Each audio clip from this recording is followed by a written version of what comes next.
আসসালামু আলাইকুম, শুভ সকাল আমার প্রিয় বন্ধুরা। আমি ফাতেমা লাইফস্টাইল থেকে বলতেছি। চলে আসলাম আবারও নতুন আরও একটা ব্লগ ভিডিও নিয়ে। তো আশা করছি আমার পুরো ব্লগটা দেখতে স্কিপ করবে না। ভালো লাগলে লাইক কমেন্ট শেয়ার করে চ্যানেলটাকে সাবস্ক্রাইব করে বেল আইকনটাকে অন করে দিবে, যাতে নতুন কোনো ভিডিও দেওয়ার সঙ্গে সঙ্গে তোমাদের কাছে চলে যায়। আর তোমরা সবার আগে আমাকে দেখতে পারো আমার ভিডিও। তো এখানে আমি সকাল থেকেই ব্লগটা করতেছিলাম। তো সকালে উঠানটা ঝাড়ু দিয়ে নিয়েছি, তারপরে চলে আসলাম রান্না করে এসে রাতের যে বাসনগুলো ছিল এই বাসনগুলো এখন আমি ধুয়ে নিতেছি। কেননা রাতের বাসনগুলো মানে ধুয়ে তারপরে হচ্ছে গিয়ে রান্না করতে যাব। তো আজকে তো তেমন বাসন নাই, অন্য দিন অনেক বাসন লেত্রা হয়, তো আজকেও অনেক বাসন লেত্রা হয় নাই, কমই আছে। তো বাসনগুলো ধুয়ে চলে আসলাম রান্না করে।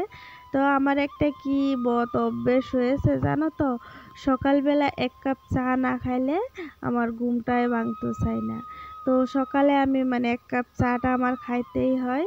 তো এদিকে চাটা বসিয়ে দিয়ে পাশেই বসিয়ে দিলাম ভাত, কেননা ছেলে স্কুলে চলে যাবে, তার জন্য অল্প কয়টা ভাতও বসিয়ে দিলাম। তো স্কুলতে আসতে অনেকটা মানে দেরি হয়ে যায়, তাই ভাবি যে সকালে অল্প কয়টা ভাত খেয়ে গেলে ভালো হয়। তো এখানে আমি বিস্কুটটা রেডি করে নিতে আসলাম, আর আমার চাটাও কিন্তু রান্না করে ফেলেছি। তো চাটা এখন আমি ঢেলে নিব কাপে, আর চলে যাব মানে হচ্ছে গিয়া ওইদিকে মানে এই ডাইনিংয়ে বসে খাবো, তো এখানে নিয়ে চলে যাব। তো এখানে বসে খাবো, তো এখানে চার কাপগুলো নিয়ে বসে পড়েছি। আর জানো তো তোমাদের দাদা ভাই আর ছেলে কিন্তু এখন মুখ ধুইতেছে, তো ওরাও মুখ ধুয়ে এসে চা খাবে। তো আমি ওদেরটাও বেড়ে নিয়েছি আর আমিও খাইতেছি। তো এর মধ্যে নাস্তা খাবার শেষ করে চলে আসলাম মানে ছেলেকে রেডি করিয়ে দেওয়ার জন্য। ও স্কুলে চলে যাবে, তো ওকে রেডি করিয়ে দিতেছি। আমার ছেলেটা মানে অনেকটাই বড় হয়ে গেছে, কিন্তু তারপরও নিজে রেডি হতে পারে না। প্রত্যেক দিন অনেক কামের মাঝেও আমাকেই রেডি করিয়ে দিতে হয়। তো তাকে আমি মানে রেডি করিয়ে দিলাম, আর অল্প কয়টা ভাতও দিয়ে দিলাম, ও নিজেই খেয়েছে আজকে। আর এর মধ্যে ওরা কিন্তু স্কুলে চলে গেছে, আর তোমাদের দাদাভাইও কিন্তু দোকানে চলে গেছে। আর এখানে আমি আমার বাদবাকি যেই কাজ কামগুলো ছিল সেই কাজ কামগুলো করে নিতে আসলাম।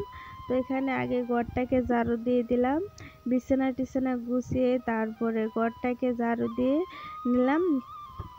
এখন আমি চলে যাব হচ্ছে কাপড় ধোয়ার জন্য। তো কালকে গোসল করে কাপড় ধুইনি, কালকের কাপড়গুলো রেখে দিয়েছিলাম।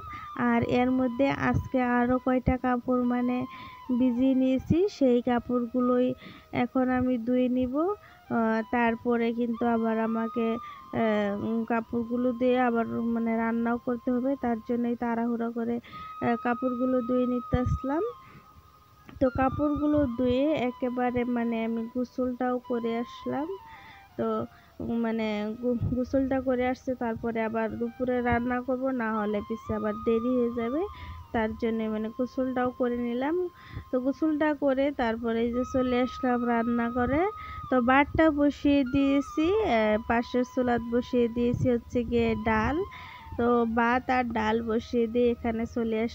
এখন আমি ভেন্ডিগুলো কেটে নিব, ভেন্ডি ভাজি করব, তার জন্য আগে মানে পানি দিয়ে ধুয়ে তারপরে ভেন্ডিগুলো কেটে নিতে আসলাম।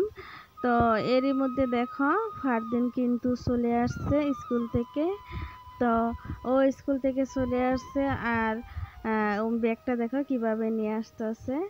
তো এখন ওকে নিয়ে বসে যাব মানে ভাত খাওয়ার জন্য। তো দুই মা বেটি মিলে ভাত খেয়ে নিতেছিলাম, কেননা তোমাদের দাদাভাই এখন আসেনি। আর আজকের ব্লগটা আমি আর বেশি বাড়াবো না, এ ভিতরেই থাকবে।